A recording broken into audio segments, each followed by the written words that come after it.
Um, and now it is good morning.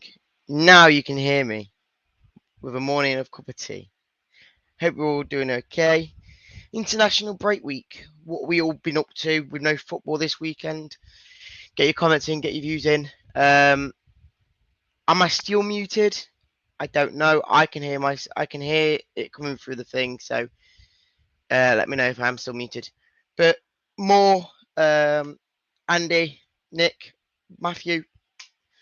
Hope you're all doing well. Maz, welcome. Get your views and comments in, and we'll get straight in to the show.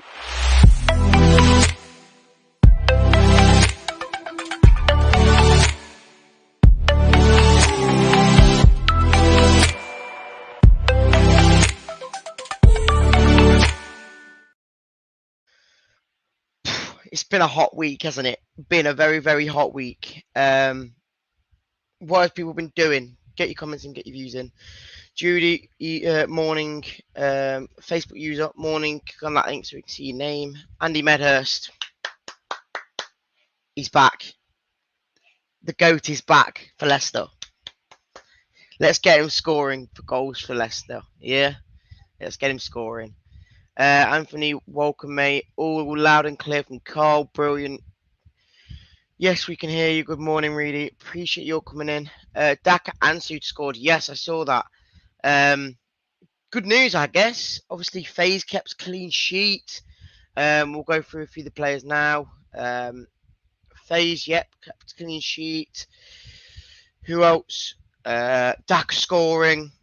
Pretty good for us. And yeah, I can't think of many else. Obviously, Suter did score. But Cody is back soon as well. Yes, that is the big talking point because I'm going to ask you all now.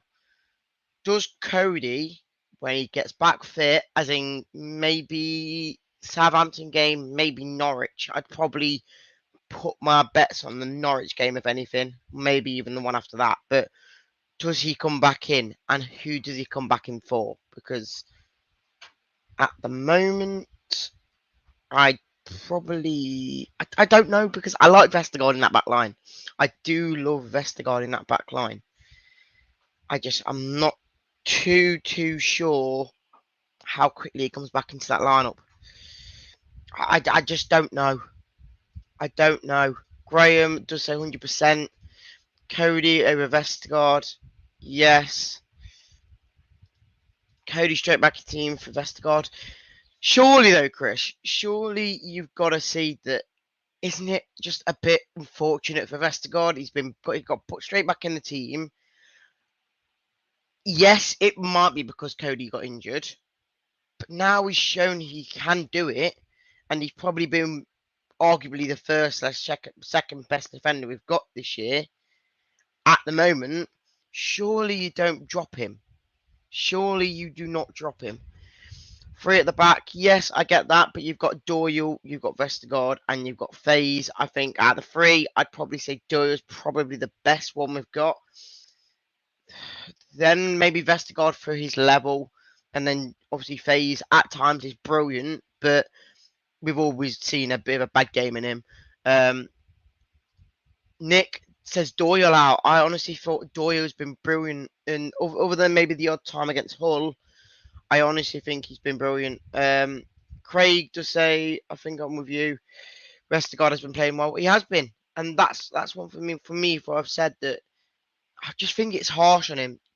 Don't drop a winning side.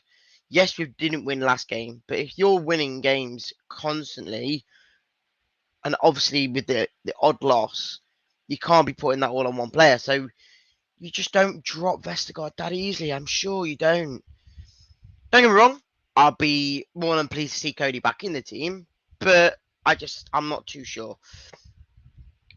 Bill says drop Doyle as well. That's mental. Andy, it's going to be harsh on any of them. Exactly. It's going to be harsh on any of the defenders to get dropped. But we'll move on from the Cody situation because we know that's going to be coming back into the fold very soon.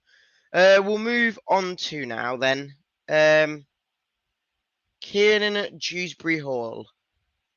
He's not been great. He probably deserves the drop, I guess. In my opinion, anyway, I think he does deserve the drop.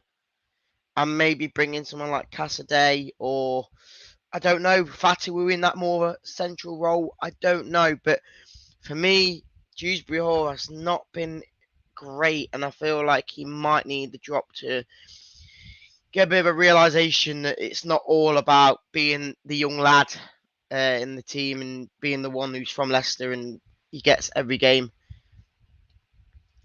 Like Chris says, Cassaday needs to start. I think that, in my opinion, he probably just start over Ndidi with Dewsbury Hall. But at the moment, Dewsbury Hall is really, really not doing his best.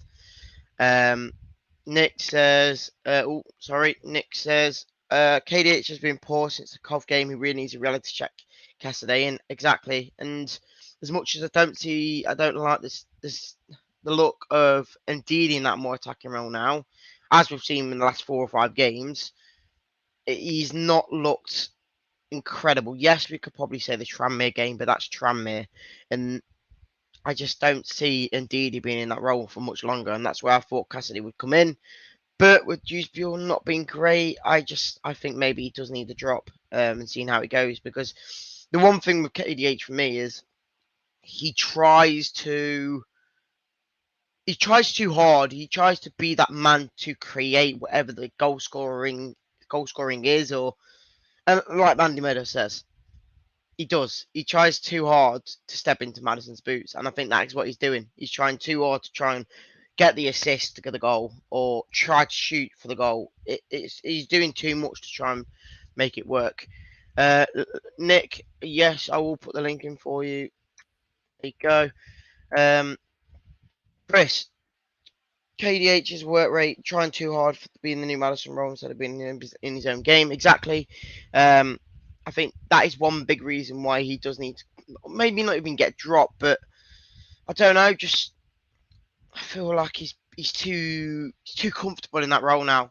He might have a lot of targets in his game to score goals or get assists, but at the moment I think he's struggling so bad, and he does need that reality check and get dropped. Dawn, welcome. Getting more few comments in before we do bring Nick in. Gav says Fatu needs to start. I think literally just because of the last 30 minutes against Hull, I honestly probably agree. I don't think Atgun deserved to be in that team from the performance. Yes, it's a new player. Yes, he needed to bed into the team. I just didn't think he fitted, especially with the team. Like I say, you don't drop a winning team. You keep McAtee on the right, where he scored 2 goals in the game before. You keep Mavadidi in that team, or you do switch it up and put players in the right position. You do not put McAtee on the left, where he's not fitted to that role, and then put Atgun, who's barely played a minute for Leicester. And as much as he needs bedded in, I just don't think it worked for him that game. And someone like Fatu, I thought he just shown his threat from the minute 1 he came on the pitch. So definitely, I'd say start him against Southampton, because I think he would cause a threat against Southampton. I really think he would. Any chance of Daka now? I hope so. But he's not getting into the team. He's not even getting on the bench. It just shows he just doesn't fit in.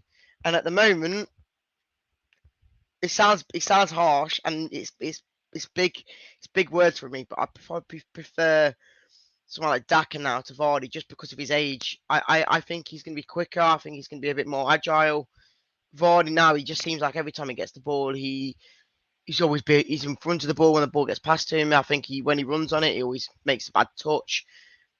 He might be Daka as well, but I honestly maybe think that it might be time for Vardy to have a step back. Don't get me wrong, 60th minute, brilliant, but even Kel's not scoring at the moment, so we need a striker to score at some point. We can't allow our midfielders or wingers to always score. And then Andy, last comment before we do bring Nick in. Fatu gets the crowd off their feet. Exactly. I was on my feet more than any other moment in that game when Fatu was going down the wing. He was brilliant. And beforehand, I was apprehensive about him because he was only 19. I thought is it really a right choice to bring a young player in like that? Only on loan as well. But in one game, he's already proven that he's probably going to be one of our better players this year. Here we go, Nick. All right, Nick. Morning. How are we? I'm good. Hopefully, after this weekend of very, very hot weather, we can go to Southampton and rain and we get 9-0 again. You never know. Well, last time we played them away on a Friday night, we smashed them, didn't we? 9-0. So Exactly. Rainy weather, hopefully, because this is killing me. Yeah, we tried delivering ads in it, Reedy. Oh, it's bloody hot. Come on then, Nick. Obviously, you said about Dewsbury Hall. He says he's trying to get into Madison's boots a bit. I honestly do agree, and as much as I said that to you last week. That's what he needs to be dropped. He needs to be dropped. He needs a reality check, and I said to you and Jamie last week when I came on that's what he's doing. He basically, Madison's now gone, and it seems like KDA just filled that role where he's believing all his own hype. He's trying too much. Just do the simple things perfect, and the rest will come as it goes. But what I do find interesting is you're talking about all the strikers and that lot. There's one person nobody seems to have mentioned, and that's Cannon. No, yeah, all right. And again, we know how Enzo is with his, I don't know what you would call it, blunt/strict approach to dropping players and not even having them in their team. But if Kel's not scoring, does this mean Cannon might come in and show what he can do? Because at the moment, I prefer to have a striker who's scoring goals for fun than maybe. I call it struggling, but I just feel like we're trying to force the ball into the box more with all the wingers, all the midfielders, and trying to pass it into the net, I guess. Well, with regards to Cal, what I'd like to see happen, and I don't know if any of the guys in the comments will agree with me, but I'd like to see Nacho drop down into the 10 role and play behind the striker. Yeah. So you have the main man, because Cal holds the ball up well and he tries to bring others into play. Well, that's the perfect position for it. If that's his game and that's what he likes to do, that's the perfect position for him. And then you could have Mavidi on the left and Fatsu on the right and Cannon, leading the line. Yeah, and that might even lead to Kel getting more goals because he's in a bit better position for him. I think Locke said it last week as well, saying that if you drop him down, maybe one game drop Dewsbury Hall, put Kel in that role there, put Cassie on the right side of the striker, and then put someone like Cannon or someone else up front. Maybe it will create a lot more chances. I do agree with you, though. I don't like Ndidi playing this more attacking.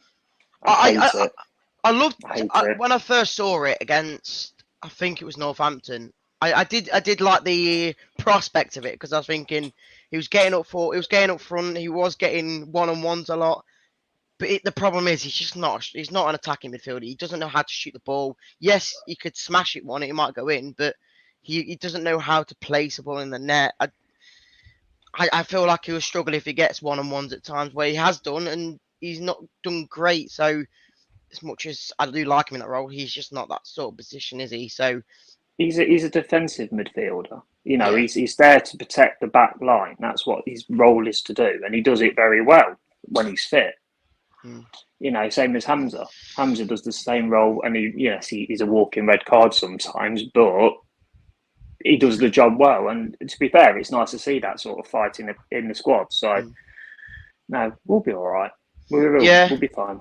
I think people were losing their heads last weekend because we lost. I think, it's a bigger job than what everybody thought it would be. Yeah. Tom says here, KDH Bigginstate was saying that at the beginning of the season he wants to be the best player in the championship, putting a lot of pressure on himself before he was kicked. Again, completely agree. I don't get me wrong. I'm a big fan of him now, but I think like even Madison, I think there was an issue where I think last year or the year before where he wasn't playing great. I think he did get dropped for one game, and then he came back and started smashing it again. I think it's just needed, even if it's for a break or just a rest, just to show that you're not going to get a game every single game, especially now we're playing 2 games a week. It's just not going to be the case. We'll move on to that kind of loss last week or whatever 2 weeks ago, just to kind of recap on it, because we're going to go in Southampton now with it's a massive game. It's probably the biggest game maybe this championship because both teams relegated. Both teams probably didn't deserve to get relegated. Maybe Southampton more than us. But what's your kind of take to this? Because after a loss now, we surely have to bounce back and try and get a win on the record again. Well, didn't Southampton get tonked 5-0 against Sunderland? That same weekend? So we're both in the same position technically. Mm-hmm. I mean, fair play to Enzo. He got manager of the month for last month. Mm-hmm. So I just say it will come in time, and when it all clicks, we are going to give somebody a pasting. And, we've had the international break as well. There's only been a handful of players that have gone out this week, haven't they? I think Fass, Dakar playing, I don't know, some Sunday League standard side where he's got goals. Suter, but Suter's not in the round squad anyway. So that's given them the perfect chance to work on all these patterns and what Enzo wants us to do. Yeah, I completely agree. Like I say, Southampton's a big game. Hopefully, both teams going into that game with a loss just before. And it's going to be hopefully it can be an interesting game because, like I say, for me, you would start Fatawu. You would put Mavididi back into that left wing role. I think there's no doubt about that. I think when you dropped him, I think we did miss him in the game. Maybe, like you say, put Cannon up front with, even if it isn't Kell in that behind role, you do maybe have Dewsbury Hall and Cassidy. I just don't think Ndidi would suit that role anymore. And then Cannon's stats speak for themselves, and he knows the championship. His return for 20 appearances for Preston was very good. Was it eight goals and a decent amount of assists and stuff? Yeah. So again, he's going to be perfect for us this season. He may even step up if we do get promoted. He might be able to step up to the next level. Yeah, so just give him a shot. I agree. Yeah, the boss says next 5 games will be very interesting. We'll see more than how good we are. Because, like I say, we it's not just next game that we've got. We've obviously got Southampton. We've got Norwich, which again is probably one of the top goal scoring teams at the moment in the championship. I think you've got Bristol City as well. Pearson. You've got, I think Preston's in that mix as well. There's a lot of games for us that you would probably say are going to be tough because the position they're in the league now. I'm going to quickly just look at the fixtures now so I don't get it wrong. Yeah, Southampton, Norwich, Bristol City, and then you've got a Liverpool game, which hopefully you don't get tonked. But that's a free hit. It's a free hit, but it shows you where we're at because if we have won against Southampton, Norwich, and then Bristol City, 3 on the bounce, you might go into that thinking if they drop a few players, drop their big players, you might have a chance in getting past them. And then obviously you got the Blackburn and Preston, who Blackburn were good last year, and Preston were, I think, unbeaten all season this year, if I'm not mistaken. So there's 5 games now, or even 6 if you count the cup, that could define our season. Not properly, but if we get a lot of wins, we'll be clear at the top. Or if we don't win, then we are gonna start pushing back down the table. What's your kind of take on their next 5 to 6 games? I think out of those 5 league games that you've just quoted, I think if we can come out with 10 points, I think that's a good return. Myself, but you've got some tricky ones. Norwich, like you say, free scoring. Preston were a wily championship team that can change it up. Blackburn, obviously, we all know about Blackburn. They were good last season, and then you got Pearson coming back, which will be interesting. So 10 points out of those, I'd take that. I think you'd say 10 points, but I think if you look at it, I think you would say you'd prefer to see a few points from certain games than other games. Like I said, the Bristol City, as much as it's Pearson coming back, I think you'd say you have to get 3 points out of them over the likes of Southampton and maybe Blackburn, because these are the ones where you should probably, if you are losing, you should be losing to the Southamptons and the Norwiches because they are doing well. But when it comes to the Bristol City or the Blackburn at the moment, who aren't performing so well, then you've got to be getting the points from them, surely. Well, yeah, of course you have. But, we don't know what's going to, crack on, do we? No. Will Cody be back by some of those, Will Daka, your God, Daka, will he be leading the line? You don't know anything's going to happen this season, so. We could have a brilliant striker in Daka coming soon. You never know. I don't see it. Richard does say Liverpool will be playing the kids. Hopefully, the last time we beat them. Oh, sorry, the last time we played them at Anfield.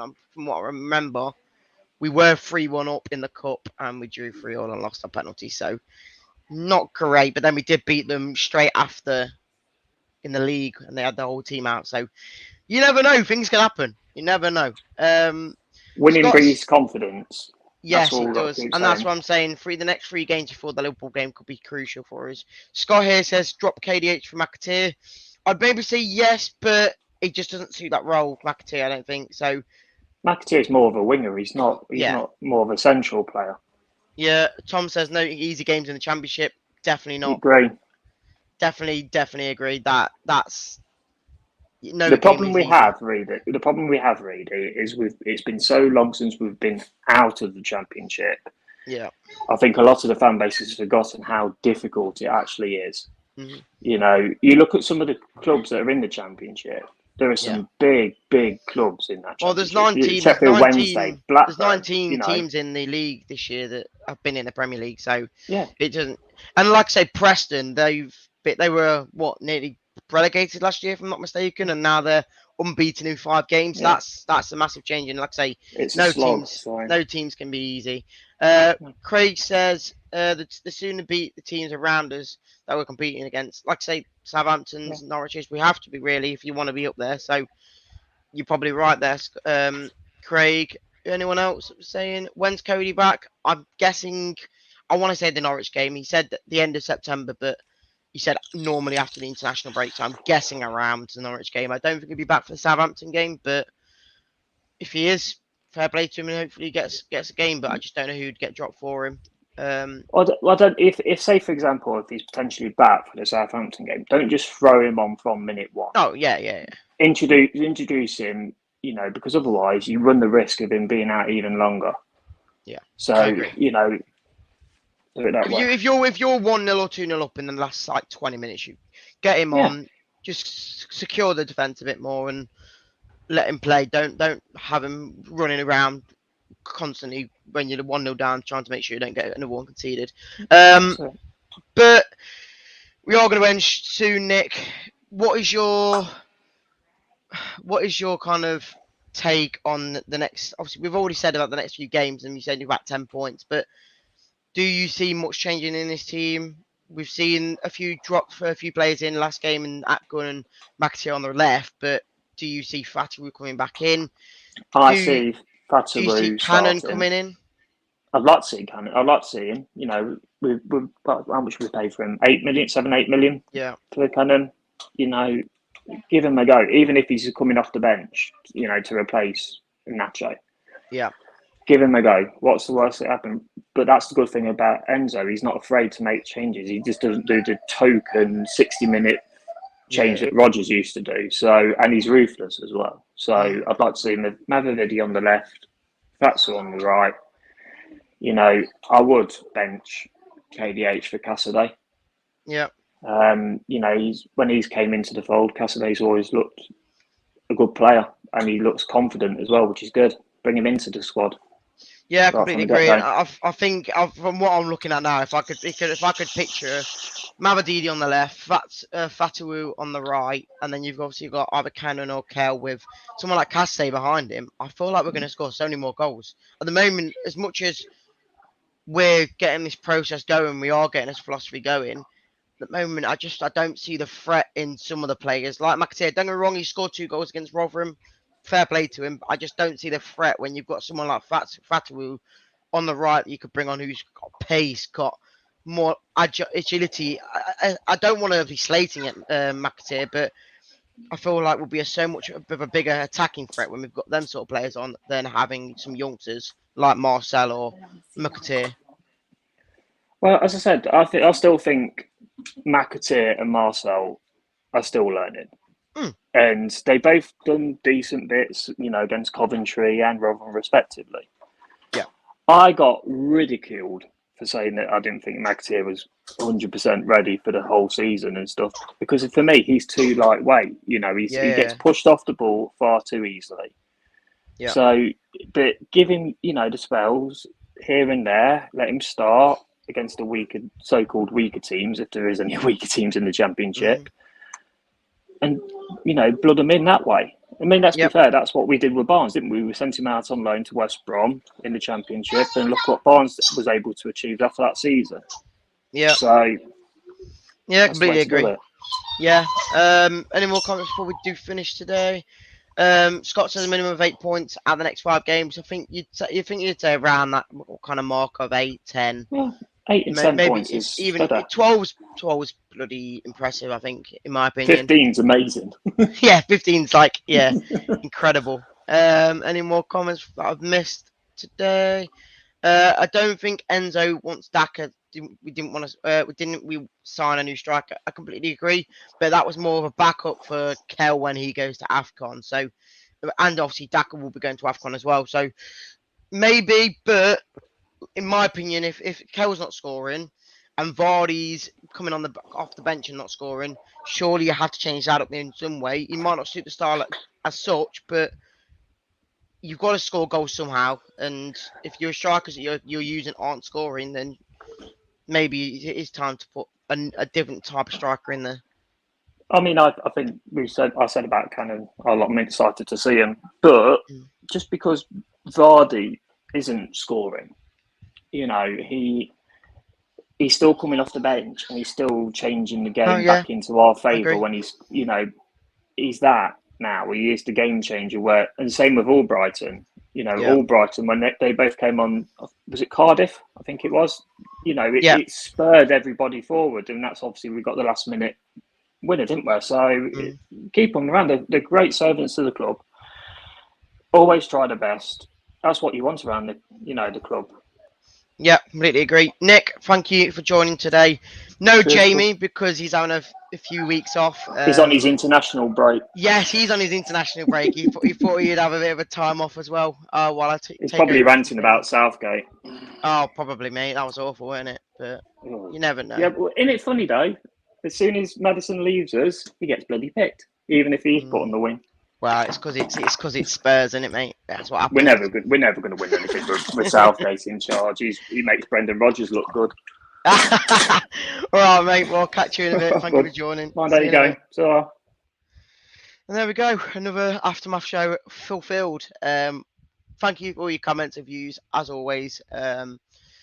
Get socials banging on there as well, as you can see down here. Follow us, like us, share us on all socials. Much appreciated. And we'll catch you all on the next show, which will be probably the Tactics Talk. We've got a new Tactics Talk video coming out most likely in the week for the Southampton game. And then obviously we have got the Championship chat as well. So appreciate you coming on.